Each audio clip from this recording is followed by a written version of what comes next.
Observatory, I thought I would talk a little bit about the Cadence. This very nice title was given to me by Brian, which I think is a very good way of framing what has happened over the past 15 odd years in terms of Rubin. Can you share your screen? Oh, I'm not in the Zoom. We'll just post the slides. Okay. All right. The debate over how to actually use the telescope has been going on for a very, very long time. And I thought I would give you a little bit of information about the history. I can touch a little bit on what the current Cadence recommendations are, but as you will learn in the course of this talk, if you don't already know it, they're still in flux, and they change all the time, and they will likely change in the future. But this, I think, is a really instructive example of how something like a giant observatory that can do many things, how a large group of people that want to use this telescope are actually able to come together and figure out how to do it. Because as I said up here, how to use a telescope when everyone has a different idea about how to use a telescope. Some things are very straightforward, right? That if you want to use a telescope, you have to point it at the sky at some point. But unlike a lot of data that you perhaps might take yourselves, or that you might apply for if you are a person who writes observing proposals, right? Rubin Observatory is going to provide you a wonderful data set that you will be able to use for a wide variety of scientific applications. So for all of you, the four main goals, right, are quite diverse and span literally from the closest parts of our universe, meaning within our own solar system. So taking an inventory of the solar system, to mapping our Milky Way, to things that span not only extragalactic, but galactic and timescales, understanding the transient and variable universe, and then of course constraining dark energy and dark matter. This is very ambitious, obviously. And so these are very far-ranging goals for any single project to have. And they also, if you think about who is represented by these goals, part of the way that people are admitted into this program is by looking at the distribution of what your research is and trying to create education programs that touch on a wide range of different aspects of astronomy, including things like planetary science and minor bodies in the solar system, et cetera. So even within the school, you're a very, very diverse community of researchers. But obviously you have to build a telescope, and then not only do you have to build a telescope, you have to use it in such a way that you're able to do something useful on all four of these science pillars. So the way that this gets articulated within Rubin Observatory is as science requirements. So these science goals, right, have certain ways that if you were writing an observing proposal, you would write that proposal to have technical specifications that would allow you to meet these goals. In the case of Rubin Observatory, here in this now archival document with its no longer spoken name, the Large Synoptic Survey Telescope, aka the Survey of Space and Time, all of those science goals boiled down into this document. This is often called the SRD. You can go and look it up if you want to fall asleep. But there are various iterations of it that have existed throughout the history of the project. So early on, the SRD was a way of spelling out exactly what you would do, what the technical specifications of the physical system would be, and then also what you would do with that system in order to meet these science goals. And this goes back to before Rubin Observatory even had its construction funding, when it was just a proposal, and when it had maybe small amounts of private funding, but before it even got its big construction budget. So I am not going to give you the SRD. You can go and do that yourself if you have insomnia. And it spells out in graphic detail all of the things that you would want out of a telescope and system that would allow you to do all of the ambitious science that the Rubin Observatory wants to do. Within the SRD is what is often called the baseline cadence. And you see baseline cadence, or you see WFD, which stands for wide, fast, deep, which sort of also gets called the main survey. within that, there's always been this idea that you would have this very like broad set of things that it would do. So number one, you're going to cover a minimum 18,000 square degrees in the sky. Over the course of this 10-year survey, you'll have like an average of like 825-ish visits per field, and then there would be the same night revisit pairs that would allow you to see, you know, changes in the sky, so variables and transients. In addition to that, there has always been this idea of having so-called deep drilling fields. This would be like areas of the sky where you do a higher cadence that allows you to go deeper, and that gets also like a higher sampling rate if you're interested in things that vary. And also that there would be specific areas of the sky, like the North Ecliptic Spur, the galactic place, thank you, autocorrect, that would be specifically added in some way to the coverage, the footprint of the survey. However, like the baseline cadence is a very, very broad umbrella of like what you need to meet the science goals. So essentially, if you think about it in terms of like, what if I was proposing the Rubin Observatory, as many people did long ago, by outlining this baseline cadence, it's basically a way of providing a proof of concept. So in other words, that you say that, you know, you're arguing to funding agencies like, I would like to have this telescope, I would like to have this camera. If I use it in the following ways, I will be able to do all the science that is spelled out in this proposal. However, that doesn't mean that that is the optimal way to use the telescope and its associated system. There's lots and lots of wiggle room within that in order to optimize the science output of the system itself and to get the most out of the survey. And you know, this was like, so the so-called LSST science book, which was essentially the big like document that went into the 2010 decadal survey, is like 500 pages of ideas of things you can do with the Rubin Observatory. And all of those things have, in some sense, like competing notions of what the best possible cadence or the optimal cadence would be. So it has always been known that like this would be an issue. So I will read you this block from I'm not usually a block of text on the slide person, but I will read you this from the science requirements document, and then I promise I will never read from the science requirements document again. But detailed simulations, which we will talk about in a moment, show that the LSST will be capable of obtaining over 200,000 10 square degree images per year, assuming 30-second total exposures per image and realistic observing conditions for Sarah-Buchan. For each of these images, a decision involving at least 3 free parameters, position on the sky and filter, assuming fixed exposure time and position angle of the field of view, must be made. With a simplifying assumption of only 2,000 allowed sky positions, a fixed degree of 10 square degree field centers tiling an area of 20,000 square degrees and 5 filters, there will be over 10 to the 10 different ways to execute the LSST observations over its projected 10-year lifetime. Hence, the optimization of LSST observing strategies is a formidable problem that requires significant additional analysis.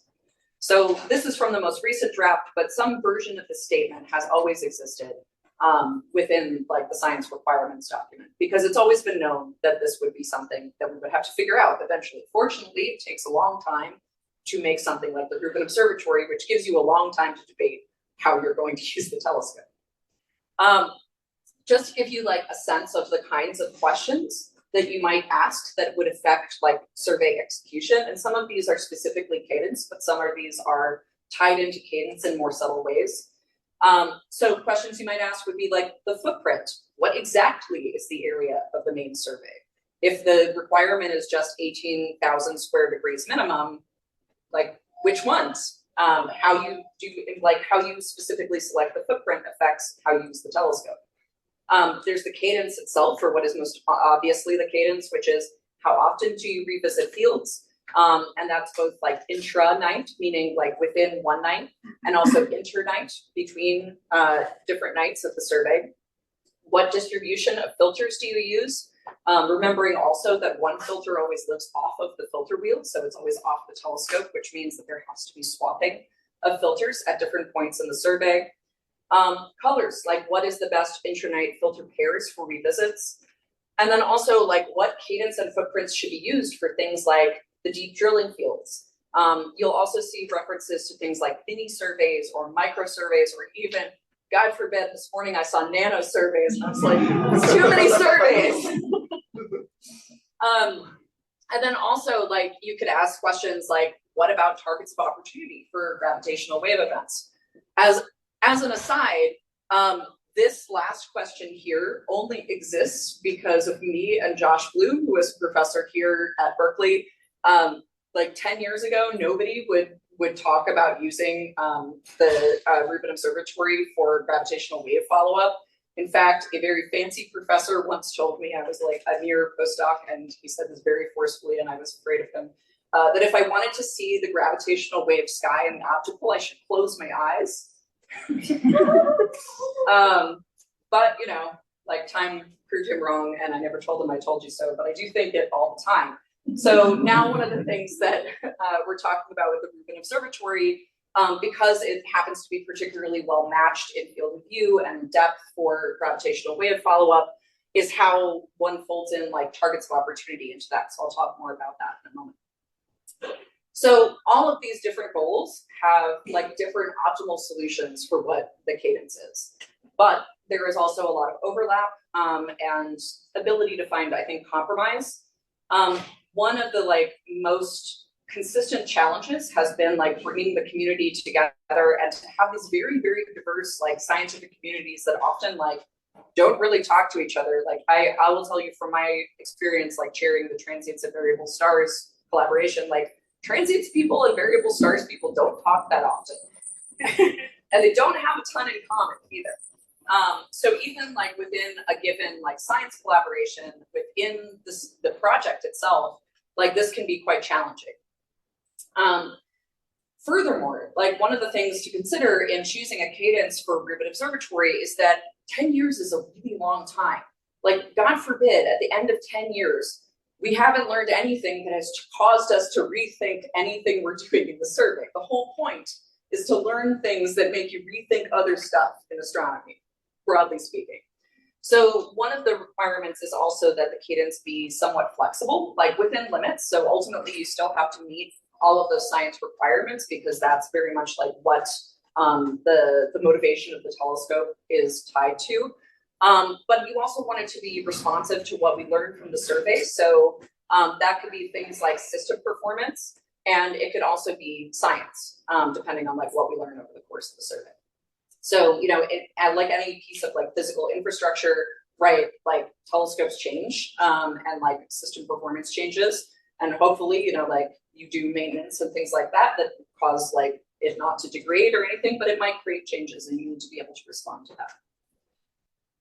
So something that I think is really interesting about the Rubin Observatory is that this determining the cadence has always been a community process.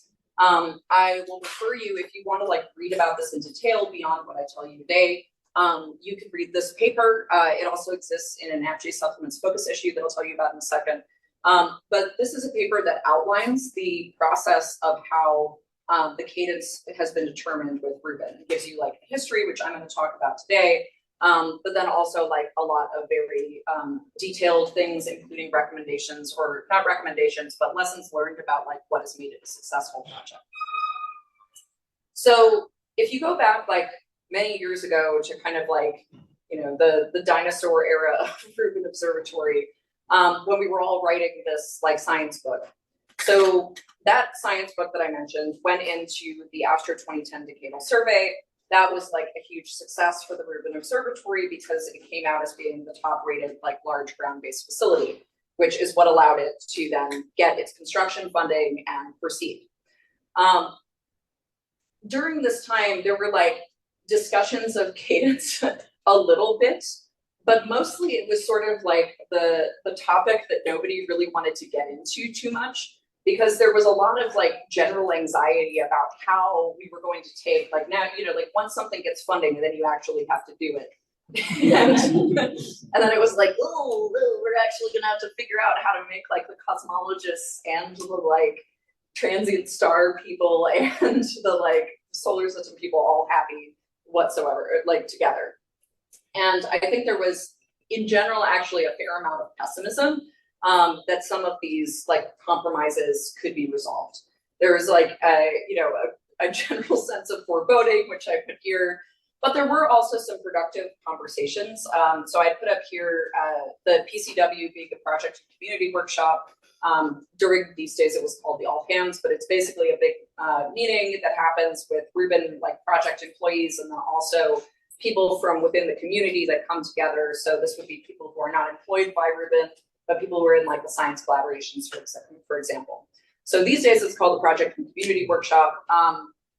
One of the things that we did back in like 2014 or whatever was to have an unconference, meaning that like people could suggest things to discuss essentially, or little sessions to have within the larger meeting. And one of the most productive things that happened for the Cadence within this time was a game we played where we had everybody argue for Cadence that wasn't theirs. And it was fascinating because it turned out that like people didn't really understand what other people outside their field wanted at all. And like, it was very like, I don't know, family therapy or something. Just like people being like, well, you solar system people want this. The solar system people being like, we don't want that at all. Why are you supernova people like this? So there were some productive discussions, and there was like the beginnings of Cadence diplomacy, maybe. But there was also sort of like a sense that somebody was going to have to lose.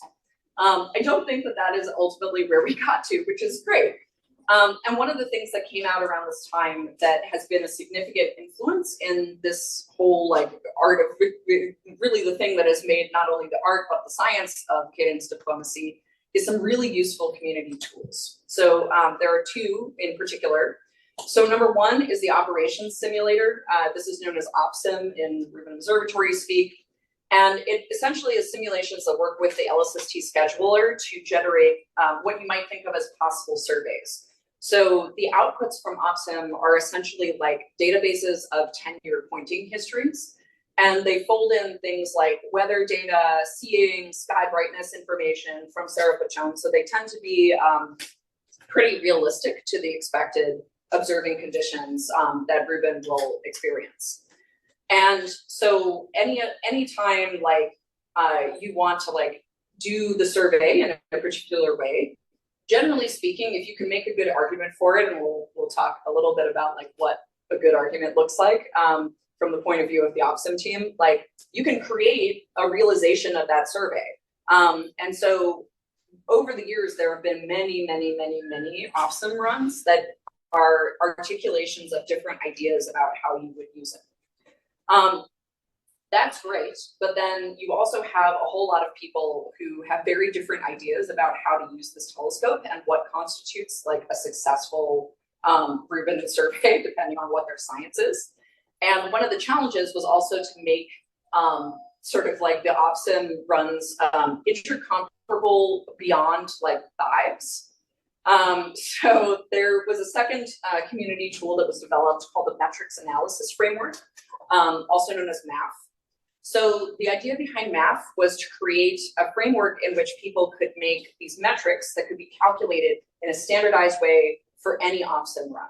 So that this would give you essentially a common vocabulary, so that if you could take like what you consider to be like a good outcome for the survey and then create something that was like a quantitative metric that could be calculated for every new OPSIM run, then that would not only give you a way of comparing different OPSIM runs between like yourself and for your science, but also understanding what the trade-offs are between different iterations or realizations of the survey.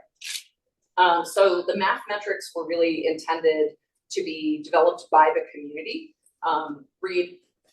developed by random like scientists outside of Rubin Observatory employees. So this means, generally speaking, people who were in the science collaborations, not because it was special to them, but because they were the most involved in the survey at this point. And it was really like, to do something like this requires a lot of people power and a lot of unfunded people power. Yeah. Not really clear on the mathematical metrics.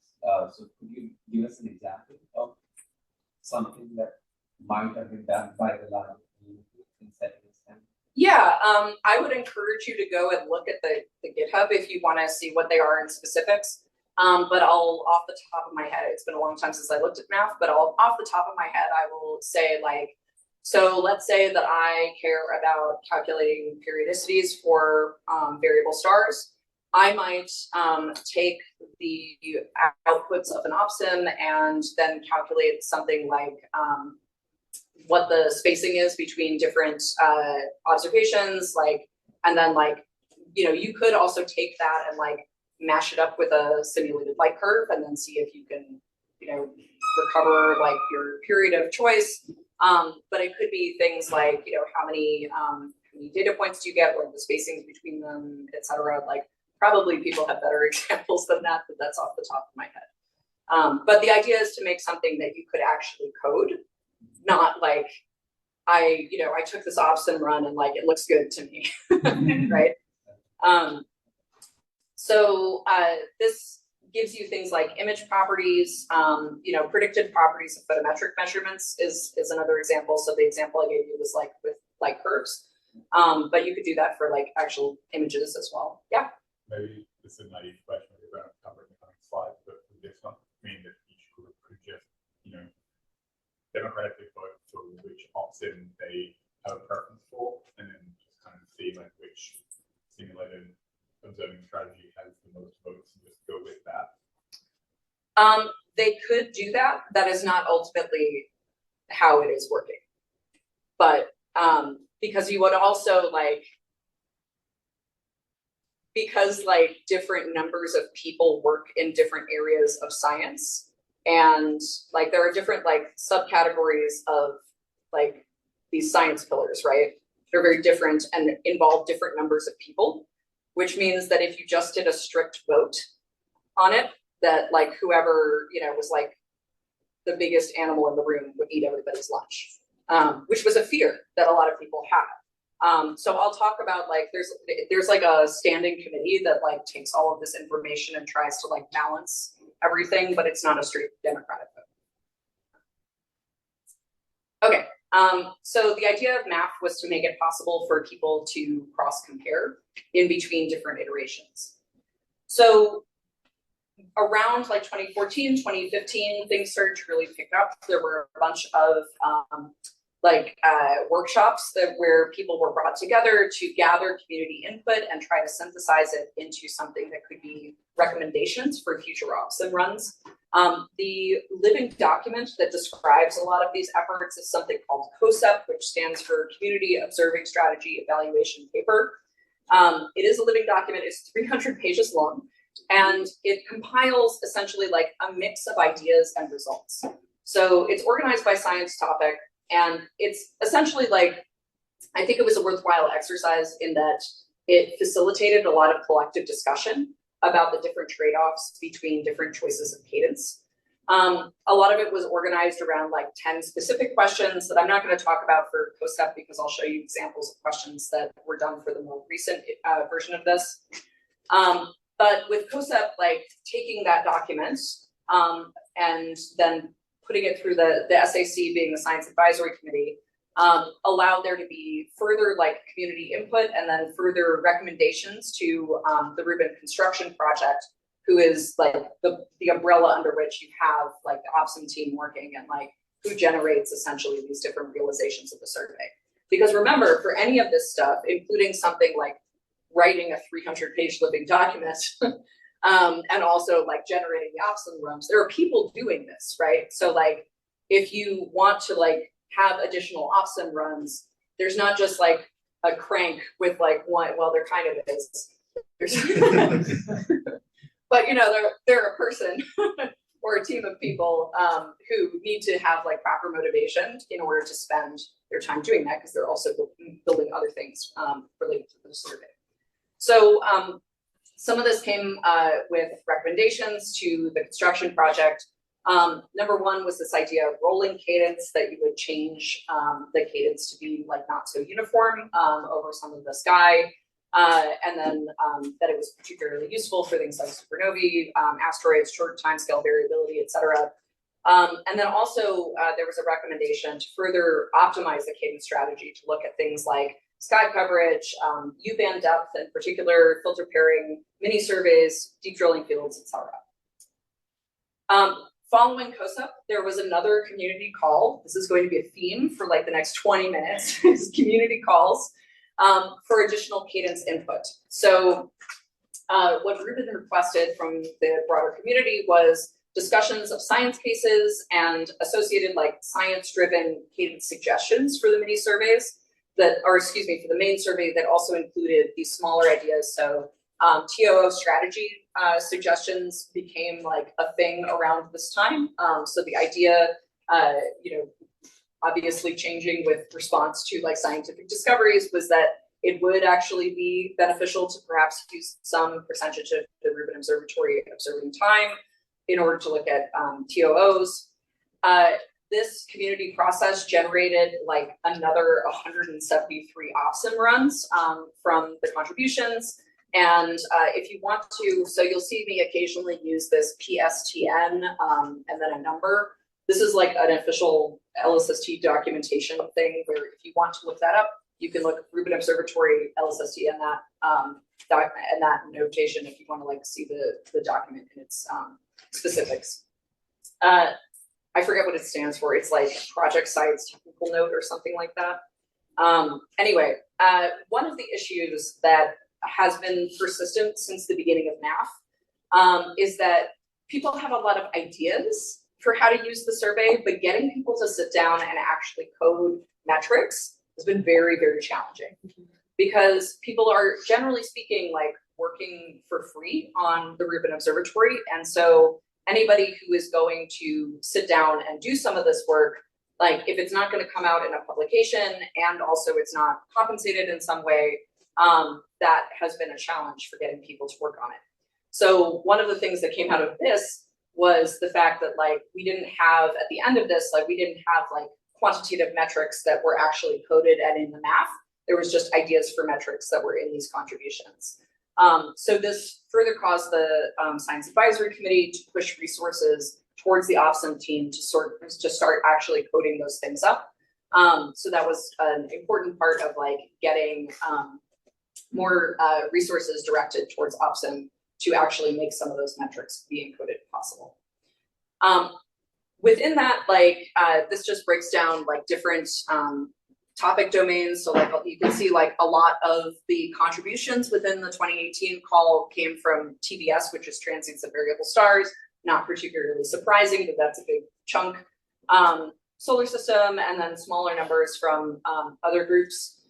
Some of these is some of the largeness of the chunks here represents not only like how loud a given community is, loud, complimentary, that's not bad, but also like how coordinated a community is. So for example, one of the things that is an interesting dynamic within the Rubin Observatory is that the DESC, the Dark Energy Science Collaboration, is the only collaboration with funding to do any of this work. So you'll notice that the DESC is a relatively small chunk, but that's because the DESC is better coordinated and works together better, essentially not because of like interpersonal like issues or anything like that, but just because funding means often a more coordinated and cohesive effort. Whereas the transients of variable stars community that is involved in the science collaboration has much more diverse concerns. And also you're more likely to have a more like granular group of people like working sort of like within their scientific subdomains. This is a little hard to see on the right, but this is like just an illustration of how interconnected a lot of these white papers were that went in as well. Within one of the things that was like an overall theme within like the Cadence development is that the science collaborations, as these sort of like community groups representing different aspects of Rubin Observatory science, have become like, or have always been really extremely important in the development of ideas about how you're going to use the survey. And that I think is a bit by design in that, within the project itself, there's maybe like a handful of people who could weigh in on survey cadence, but within the science collaborations, there's like 2,000 people who could weigh in about cadence. So the project has always realized that a lot of the necessary expertise to make these decisions actually exists outside of the project. So, you know, like, having said all that, it is hard to get people to work on unfunded work. And so sometimes this has been like difficult, but we're very fortunate that people really care about using the Rubin Observatory data and having it be useful to them. Okay, so less far distant history. So in 2020, there was a new committee developed called the Survey Cadence Optimization Committee, also known as the SEOC, which is sort of fun to say. I encourage you to try it sometime. So the SEOC is a group of people. We'll show you who all is on there right now in a moment.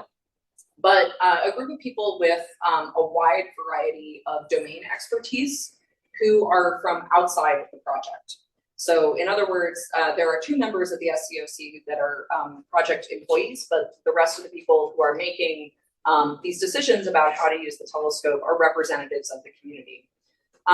So the idea is to have like this committee, not as like some sort of like, you know, like dark, druidic group of people who are like in a smoke-filled room making decisions about how to use this incredibly expensive facility, but rather to like have points of contact, not only between the science collaborations, but people within like the broader community as well, and to like make sure that these decisions about how to use the telescope are very transparent, and that it's clear like how, you know, if you wanted to be involved, if you didn't like a decision, if you wanted to learn like where a decision came from, you would go to these people to figure it out. In addition to that, at the beginning of this talk, I said, you know, it's important to have like this ability to be flexible. So the SEOC is a body that will continue, like not with the same people for the next 10 years, but that will continue with different people over the course of the survey to continually make these evaluations of the cadence and the performance and execution of the survey, and then change it, you know, if that seems to be called for. Just to give you a brief overview, so we have like voting members. I think there are 12 people here. This is just all of their different locations or their institutions, and then also each one of the members of the SEOC is a liaison with a specific science collaboration that is tied to the science that they specifically work on. In addition to that, Lynn Jones and Fed Bianco, both of whom are Rubin Observatory people, are on there, but they are not voting members. So it's really the people who are within the community who get to vote, who are representatives here. The SEOC is charged with making specific recommendations for the cadence choices in the full survey when that actually starts to happen. They're also in charge of communicating what these recommendations are to the scientific community, both within the science collaborations and outside of them. They are also in charge of making recommendations for early science observations, meaning anything that is happening kind of before the beginning, like the go time of the main survey.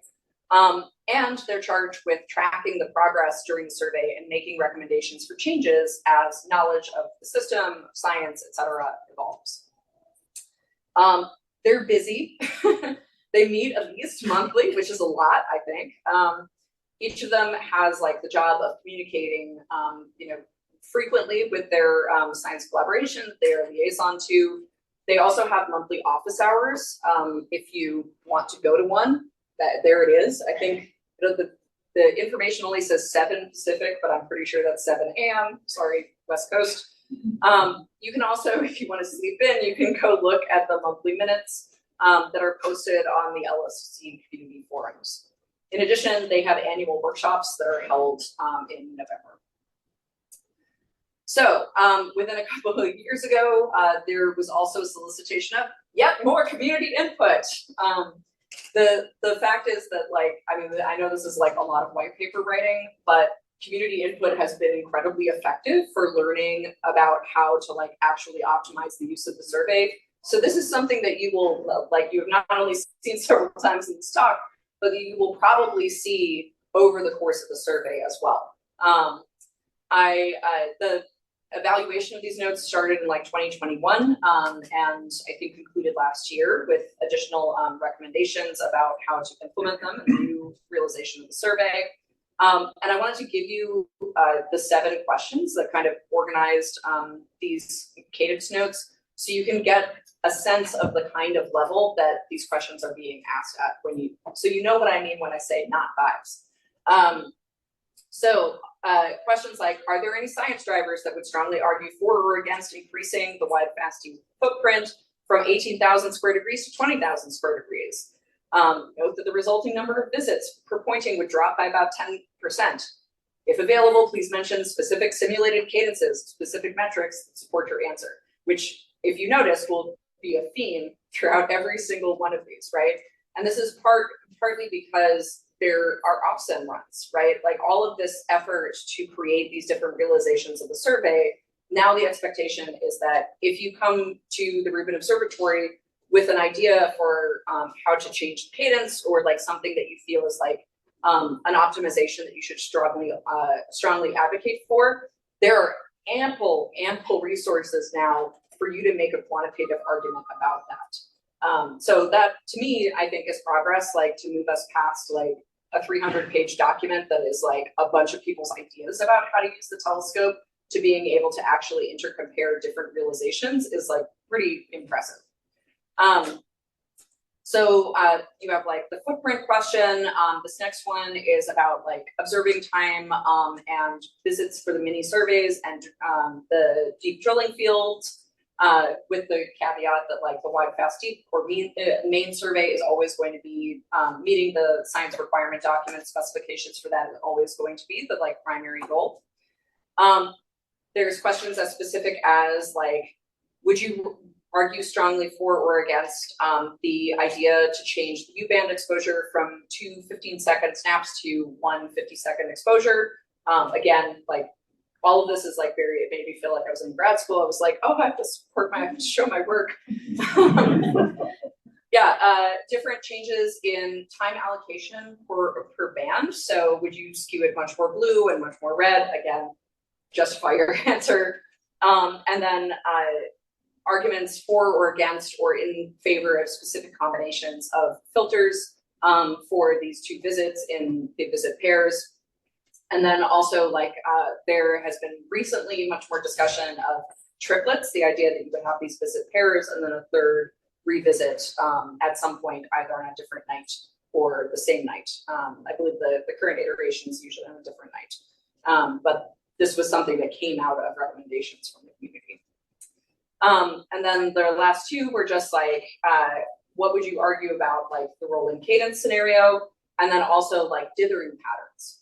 So you can see that these are like quite broad in scope, and that they're quite specific in like the kinds of recommendations that they're asking for, or the kinds of justifications for those recommendations that they're asking for. Okay, so a couple things that made this process successful.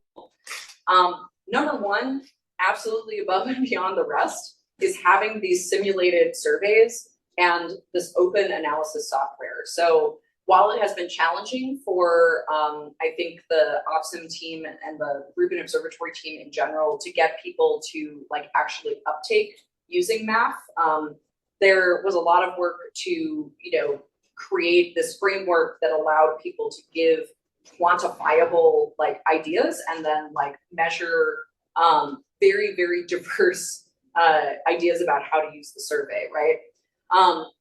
One piece of that made it successful, that's sort of like a sub point within this, is that the infrastructure for use and like the things that were done to lower the barriers to participation were extremely significant. So for example, in an earlier version of this, there were these Docker images for math so that you didn't have to like install everything that math depended on locally. There were also, later than that, there were virtual analysis spaces and like computing resources, because each one of these OPSIM runs is like a gig. So, if you have to do that on your own computer, that like, not only is that a pain and like a lot of people would be like, like I don't want to install all this stuff, but also like that affects who can participate too, right? Like if you have, then are you an institution that has like ample computing resources? Are you at a smaller institution? Like that influences who can participate in Cadence diplomacy, right? So there was a lot of effort on the part of the project to make lower barriers to participation in this process. The science collaborations were absolutely essential. The project team could not have done it without them. And something that's important to realize in a project like this is that the way that the funding works for something like this is that the funding is really for the construction. And there are some like cultural differences between the DOE and the NSF that make it possible for example, the dark energy science collaboration to have funding to do like this precursor work that is not available to the majority of the community. So if you want to have all these different iterations of the survey realizations, if you want to understand exactly what these trade-offs are, like no way, no how can that happen in-house with the project. Like it really like, they're not funded to do that work. And so it really is like kind of an amazing thing to have this community of people who are interested in using the observatory's output such that they did a lot of this work to provide this input to the observatory, because there's no way the project could have done it themselves. In addition to that, like I will point out that like there was a significant amount of marshaling of like private funding and like resources to do things like workshops. So the LSST Discovery Alliance, which used to be the LSST-C, for which this fellowship is named, did a remarkable amount of fundraising to actually make it possible to like gather people in one place in a room where they could all talk to each other, which sounds like, you know, a small thing to do, but it's actually like, in many cases, like much more efficient.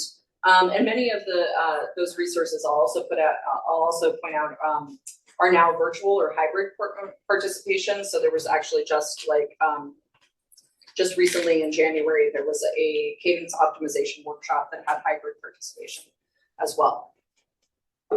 In addition to that, and this kind of goes along with like the lowering barriers to entry, but it's not just entry, it's also like making this less of a pain in the ass for the people that have to read things, is give people templates.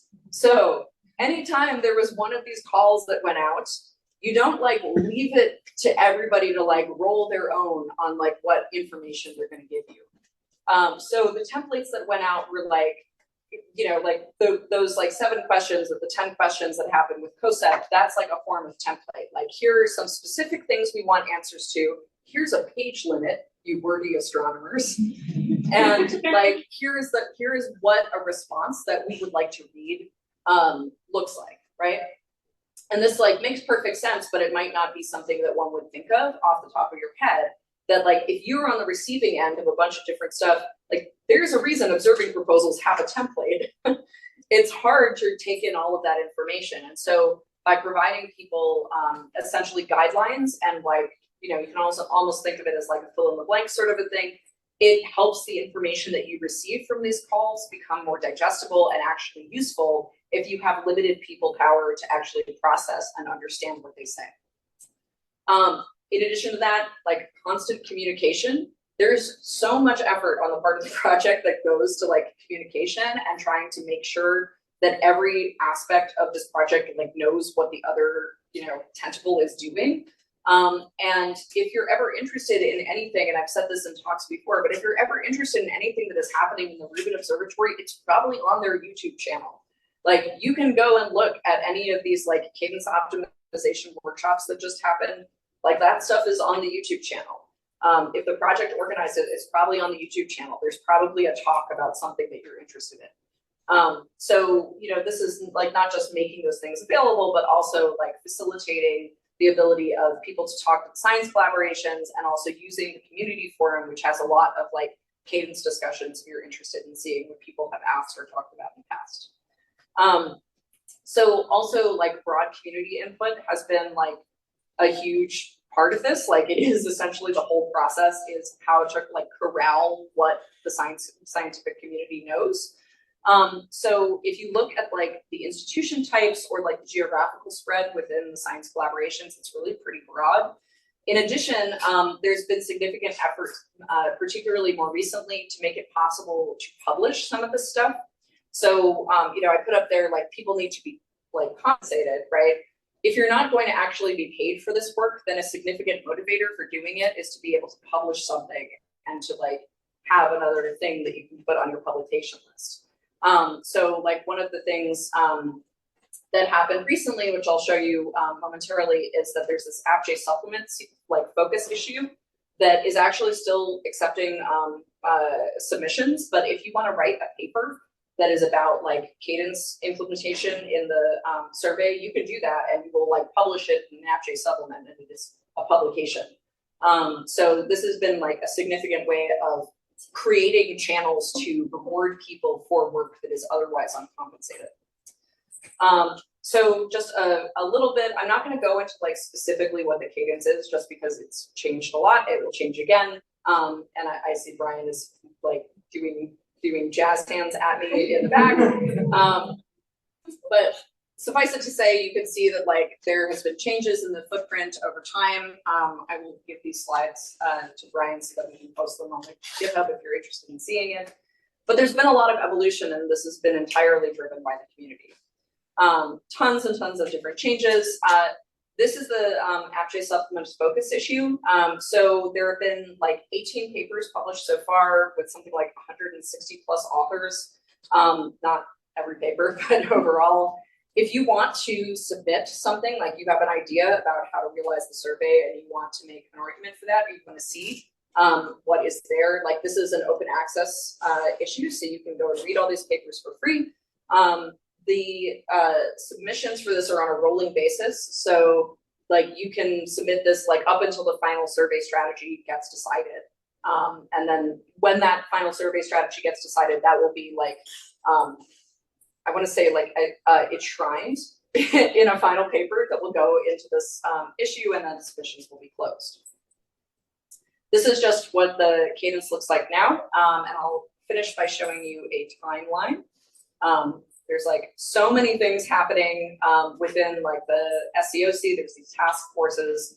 Target of opportunity is still like a huge issue. There was just last week here at Berkeley a workshop to discuss like what the observing strategy, what for the target of opportunity observation should be, and questions like what triggers, like what is the trigger that we would respond to, and what is the observing strategy? Like I had coffee with Josh Bloom, who I mentioned earlier this morning, who told me that they're treating it in the OPSIM like it is a 3% like change in the weather, which is actually pretty different than like how you might actually want to implement this. So if you're a person who thinks about gravitational waves, you might want to see what's up with that.